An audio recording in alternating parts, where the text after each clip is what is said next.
Hello fellow historians.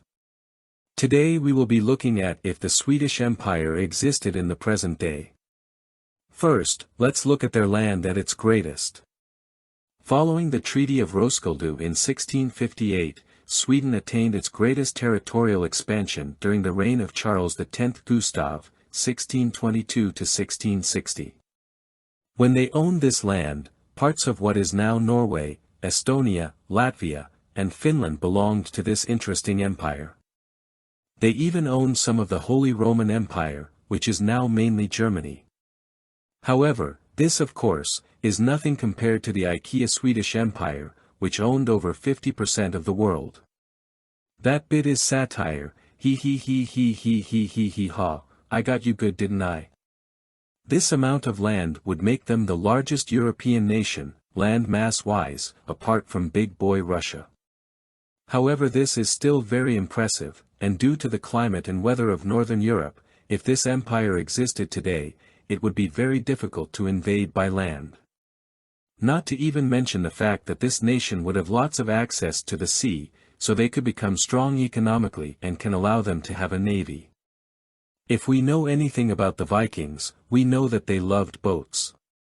Now, on to arguably the best bit of the video, their military.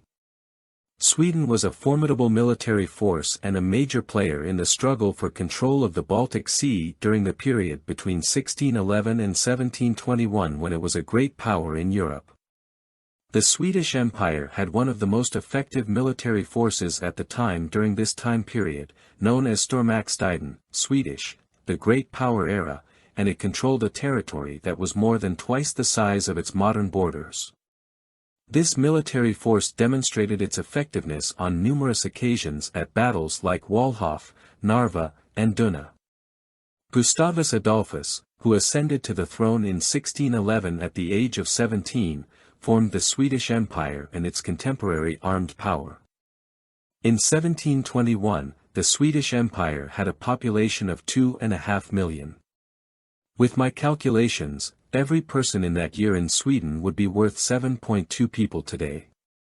If for every 2.5 million people is 150,000 soldiers, then the Swedish Empire today would have just over 600,000 soldiers active.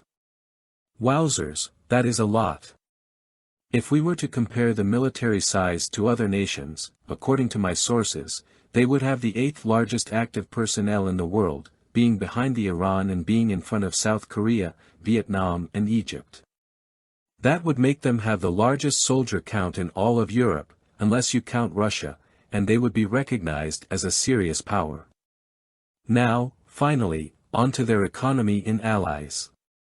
The Fala mine, Swedish, Falugruva, was a mine that ran from the 10th century until 1992 in Falun, Sweden. It helped finance many of Sweden's wars in the 17th century and generated up to 2/3 of the copper that Europe needed. 1. The mine's technological advancements had a significant impact on mining all around the world for 2 centuries. 2. The mine has been converted into a museum and was named a UNESCO World Heritage Site in 2001. The fact that it was able to finance many Swedish wars, means it helped the Great Northern War which lasted for 2 decades. Even though they ended up losing and would no longer be seen as a major European power, they were able to knock Denmark-Norway out of the war as well as Saxony-Poland in 1700 and 1706. According to my source, Sweden was the 16th richest nation in the world is Sweden. In the OECD rankings, its gross domestic product, GDP, per capita is only slightly lower than Germany's. It is a nation with a high level of welfare spending and high-tech capitalism. Private ownership constitutes the great majority of businesses. They would have a good economy.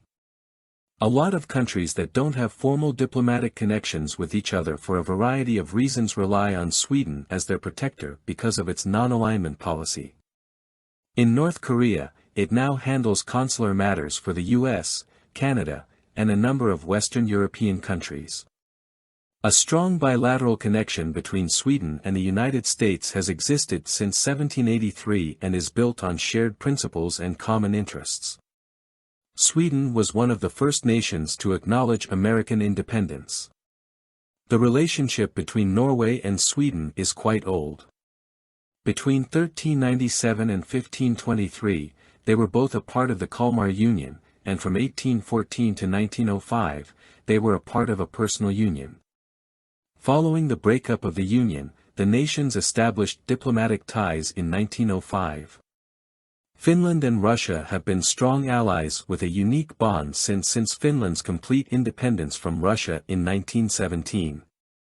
In conclusion, the Swedish Empire would be very powerful today, and would be allies with superpowers like the USA.